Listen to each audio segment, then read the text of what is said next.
Hello guys, in this video I'm gonna show you how to disable comments on all of your Facebook posts. So let's start.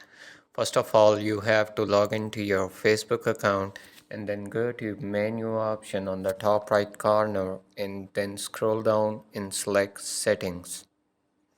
And in this section you simply click on profile settings and then you just scroll down and you see public post option, so simply click on that and then just scroll down and you just see the option of public post comment, so click on that.